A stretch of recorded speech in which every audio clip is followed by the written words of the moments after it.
com Poliana Amaro. E você ouviu aí Prioridade com Midian Lima, agora 2h33.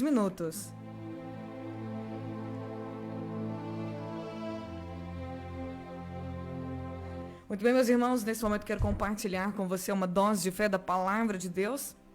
Hoje nós vamos pegar um texto aqui em Atos dos Apóstolos, capítulo 2, a partir do versículo 42, que diz o seguinte: convido você a abrir seu coração, a prestar atenção na Palavra de Deus, mesmo trabalhando, continue trabalhando normalmente, dê o seu melhor aí no seu trabalho, mas com o seu coração, ouça a Palavra de Deus, que diz o seguinte: todos se dedicavam de coração ao ensino dos apóstolos, à comunhão, ao partir do pão e à oração.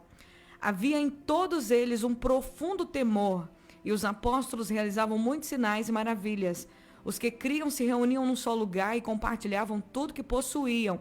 Vendiam propriedades e bens e repartiam dinheiro com os necessitados. Adoravam juntos no templo diariamente, reuniam-se nos lares para comer e partiam o pão com grande alegria e generosidade, sempre louvando a Deus e desfrutando a simpatia de todo o povo. E a cada dia o Senhor lhes acrescentava aqueles que iam sendo salvos. Bom, esse texto aqui é logo após da primeira pregação do apóstolo Pedro no dia de Pentecostes. Eles estavam ali reunidos no dia de Pentecostes. A Pentecostes era uma festa típica judaica. Eles comemoram até hoje. É uma festa tradicional do povo judeu. Eles têm, se eu não me engano, 4 a 5 festas que eles sempre se reúnem. E eles, todo judeu em toda parte do mundo, tem que comemorar essas festas. Uma delas é a festa da Páscoa, a outra é a festa dos pães ázimos, e entre outras, festa das cabanas. E essa festa de Pentecostes era uma festa também comemorada para celebrar e agradecer a Deus pelas colheitas. Enquanto o país estava ali comemorando, estava em festa de Pentecostes, os discípulos de Jesus, eles estavam reunidos num lugar, aguardando a promessa que Jesus disse a eles: fiquem em Jerusalém até que vocês sejam revestidos de poder do alto. E diz a palavra que naquele dia eles estavam ali, de manhãzinha, eles estavam juntos, eram aproximadamente na faixa de 120 pessoas reunidas ali, estavam os discípulos de Jesus, estavam algumas mulheres também, dentre elas a mãe de Jesus, os irmãos de Jesus, eles estavam ali reunidos em oração, aguardando a promessa que Jesus, antes de subir para o céu, Jesus tinha dito para eles: vocês vão ser revestidos de poder, e esse poder vai dar capacidade para vocês testemunharem a ressurreição, a minha ressurreição, testemunharem o meu propósito para a humanidade. Esse poder vai dar a vocês capacidade de contar para todo mundo que vocês viram e ouviram: eu vou cooperar com vocês, eu vou estar com vocês.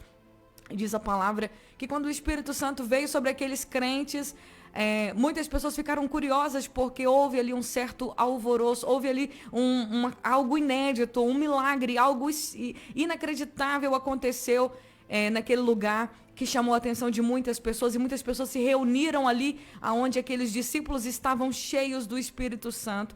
E o apóstolo Pedro, ele levantou a sua voz e ele começou a pregar. Isso que vocês estão vendo, gente, é o cumprimento da profecia do profeta Joel: nos últimos dias derramarei do meu espírito, homens e mulheres vão profetizar, e vai acontecer isso, vai acontecer aquilo. E ele foi pregando, ele foi falando de Jesus. Tudo é Jesus, Jesus é o centro do evangelho. E ele falando de Jesus, que Jesus é o Filho de Deus. Eles mataram Jesus, mas Jesus é o autor da vida. E ele falando e pregando. Diz a palavra que naquele dia, muitas pessoas ouvindo as palavras de Pedro, ficaram assim atônitas, falando: Pedro, e agora? Mas o que nós podemos fazer para ser salvos? O que nós podemos fazer? Eles ficaram com o coração partido de ouvirem as palavras do Pedro e disseram: o que nós podemos fazer para ser salvos? E o apóstolo Pedro diz para eles: vocês devem se arrepender, vocês devem se arrepender para terem perdão dos pecados, e também e vocês devem ser batizados em nome de Jesus Cristo, assim vocês receberão o poder do Espírito Santo. E naquele dia 3.000 pessoas se converteram, 3.000 almas se juntaram aos apóstolos. De 120 pessoas que estavam ali aguardando a promessa, 3.000 pessoas agora se reuniram porque creram na mensagem do Evangelho. E a partir dali, o que aconteceu com essa igreja? Essa igreja é chamada a igreja do primeiro século. Atos dos Apóstolos é o único livro histórico do Novo Testamento que fala como surgiu a igreja, como a igreja começou, como nós começamos. Por isso nós precisamos entender como é importante os primeiros passos da nossa trajetória.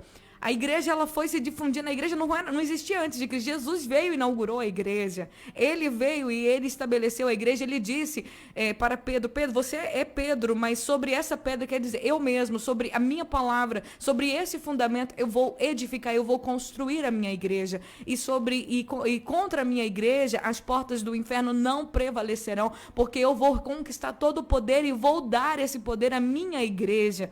E diz a palavra que aqueles crentes, aquela igreja do primeiro século, ela foi uma igreja que andava unida. Eles estavam todos dedicados de coração aos ensinos dos apóstolos. Eles ouviam com atenção, eles estavam sedentos pelos ensinamentos dos apóstolos. Eles estavam juntos na comunhão, eles comiam juntos em casa. Eles, vou fazer uma refeição, vem aqui na minha casa, vamos comer juntos, vamos orar, vamos falar de Deus, vamos falar da palavra. Eles não se reuniam só para comer e para falar coisas aleatórias. Não, eles queriam aprender sobre Jesus. Eles queriam ouvir tudo aquilo que os apóstolos tinham para ensinar, aquilo que os apóstolos aprenderam do Senhor Jesus. Eles estavam sedentos da palavra e eles se reuniam, comiam juntos e oravam juntos e falavam da palavra de Deus juntos. Eles estavam juntos desde o partir do pão, no café da manhã, no café da tarde, no almoço, na janta, todas as oportunidades que aquela igreja tinha.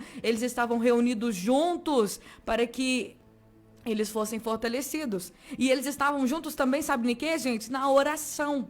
Hoje, uma das reuniões menos frequentadas, vamos dizer assim, é a reunião de oração. As pessoas querem eventos, mas não querem uma reunião de oração para ficar lá com seus joelhos dobrados. Eu não fui do tempo, mas existem pessoas que estão me ouvindo aqui agora que foi do tempo em que vigília era a noite inteira de joelhos no chão. Quem foi aí da igreja do Pastor Generoso, eu já ouvi falar, porque eu tive pastores que foram pastoreados pelo Pastor Generoso das Assembleias de Deus aqui de Nova Serrana. Ele que trouxe, que veio com a palavra de Deus para cá, diz que as vigílias dele era a noite inteira de joelhos no chão. E que poder maravilhoso, que glória, que coisas tremendas Deus fazia naquele tempo. Mas hoje as reuniões de oração são uma das reuniões menos frequentadas e isso não pode acontecer. Mas o mais importante de tudo, que nós precisamos entender, havia em todos eles, um profundo temor, um respeito, uma reverência pela presença, pela preciosidade daquilo que eles tinham recebido, que era o Espírito Santo. Havia um profundo temor em todos eles. E os apóstolos faziam maravilhas. As pessoas estavam juntas diariamente em todos os lugares. Elas compartilhavam o que tinham. Havia generosidade em todos os corações. Todos os irmãos ajudavam. Não tinha um irmão necessitado ali. Porque aquele que tinha bens vendia o que tinha e dava e dividia. Era tudo de todo mundo. Havia uma unidade plena. E essa igreja, ela inaugurou realmente a igreja do Senhor Jesus na face da terra. Foi uma igreja plena. Teve perseguição depois? Teve. Porque a comunhão deles estava tão boa que Jesus teve que permitir a perseguição para eles espalharem essa mensagem para o resto do mundo. Porque senão eles iam ficar só ali. Ai, tá tão bom aqui, é tão maravilhoso essa comunhão. E a perseguição foi um dispensador. Ajudou eles a se dispersarem pelo mundo para levarem as boas novas. Mas é interessante uma coisa que acontece aqui no capítulo 5 de Atos dos Apóstolos. Havia um homem chamado Ananias e a sua esposa Safira. Diz a palavra que todo mundo voluntariamente, o apóstolo Paulo não ficava fazendo campanhas para poder pedir dinheiro para a igreja. Ele não ficava falando, fazendo merchandising, fazendo coisas aí para poder tirar dinheiro, fazer a igreja ofertar. Não, as pessoas eram voluntárias. Elas vinham às necessidades dos irmãos e elas contribuíam. E as ofertas e ajudas daquele tempo era para matar a fome das pessoas. Não era para fazer coisas, nem comprar propriedades, mas era para matar a fome dos irmãos, das pessoas que estavam se ajuntando ali no cristianismo. E diz a palavra de Deus que havia um casal, Ananias e Safira. Todos aqueles que se convertiam, todos aqueles que estavam felizes, porque estavam agora cheios do Espírito Santo, estavam envolvidos na obra de Deus. Eles vendiam suas propriedades e eles traziam o dinheiro aos pés dos apóstolos, para que os apóstolos assim pudessem comprar os mantimentos e ajudar aquelas pessoas famintas. Porque eram muita gente. Naquele tempo a comida era o mais importante. Hoje existem outras coisas, mas naquele tempo comida era o essencial, era o que todo mundo precisava. Mas Ananias e Safira, eles venderam a sua propriedade, eles não queriam ficar de fora do que todo mundo da comunidade estava fazendo. Eles queriam fazer também, eles queriam aparecer bem. Aí que está o erro. O temor do Senhor está em você fazer para Deus e não para o homem. No coração de toda a igreja havia temor, mas dentro do coração de Ananias e Safira, eles deixaram o temor, eles perderam o respeito, a presença do Espírito Santo que estava naquela igreja. E sabe, aconteceu uma coisa que a gente pensa assim, Deus matava, mas era só naquele tempo, só no tempo do Antigo Testamento. Não, no Novo Testamento aqui, nós vamos ver que Ananias e Safira mentiram para o Espírito Santo, eles não tiveram temor de Deus, eles planejaram uma mentira e acharam que estava mentindo para o homem e estava mentindo para Deus. Mas aquela igreja estava tão perfeita em temor que a atitude deles foi inaceitável. A atitude de Ananias e Safira foi inadmissível, tanto que quando eles planejaram vender uma propriedade deles, venderam por 50%, vamos dizer assim, por 100%, e levaram 50% do valor para os apóstolos e o outro 50% eles esconderam para eles. E disseram para os apóstolos, nós vendemos a nossa propriedade por X. Eles tinham vendido por 200 mil, mas levaram 100 mil para o apóstolo e falaram, vendemos por 100 mil. E o apóstolo Pedro já tinha, comunhão com o Espírito Santo, eles estavam cheios, Falou assim, mas Ananias, você deixou Satanás encher seu coração e mentir, e decidiu mentir para o Espírito Santo? E ele não teve palavras. Falou, infelizmente e o Ananias morreu ali na hora. Depois veio a esposa dele, pouco tempo depois. Se você não conhece a história, leia capítulo 5 de Atos dos Apóstolos. Não vou ter tempo de contar toda ela para você. Mas diz a palavra de Deus que a esposa dele também, ela estava junto na mentira. E ela também diz para o apóstolo, vendemos por 100 mil. E aí, 100 mil é uma suposição, viu, gente? É só uma ilustração. E aí, ela falou, e o Pedro disse para ela, você também caiu nessa de mentir, você e seu marido se juntaram para mentir contra o Espírito Santo. Ou seja, o temor de Deus saiu do coração daquele casal e eles decidiram mentir, achavam que eles queriam aparecer-se bem, eles queriam estar bem aos olhos dos homens, mostrar uma aparência de que também eles estavam ajudando, de que também eles estavam fazendo uma coisa boa. E o apóstolo Pedro disse para eles, a propriedade era de vocês, se vocês não quisessem dar, vocês não eram obrigados a dar, gente, vocês não tinham obrigação de fazer nada. Mas vocês vieram e mentiram. O problema está em mentir para Deus, em achar que Deus, ele não está vendo, em achar que Deus não sabe. Mas hoje, Poliana, Deus não faz isso, Deus não mata ninguém no altar. Por isso tem muita gente que está vivendo uma vida totalmente contrária, blasfema, a palavra de Deus. E estão pregando por aí, para lá e para cá. Mas aí elas falam, não aconteceu nada comigo, então Deus está me usando. Ser usado por Deus não significa que você está agradando a Deus, não tem nada disso. Não tem nada disso. Tem muita gente aí que vive uma vida errada, mas profetiza. Que vive uma vida errada, mas dá revelação. Que vive uma vida errada, mas fala em línguas. Defrauda as pessoas, mente, engana, sabe? E adultera e ainda fica lá fazendo coisas como se estivesse fazendo para Deus. Você acha que Deus não está vendo isso? Você acha que Deus não está pesando? Mas por que Deus não faz igual fez com Ananias e Safira? Gente, aquela igreja era perfeita em temor. Perfeita, mas uma pessoa, um casal foi quebrar aquela perfeição, foi quebrar aquela unidade, aí foi inadmissível. Mas hoje, nos dias de hoje, é o contrário praticamente. Existem muitas pessoas que não têm o temor, então Deus vai matar todo mundo?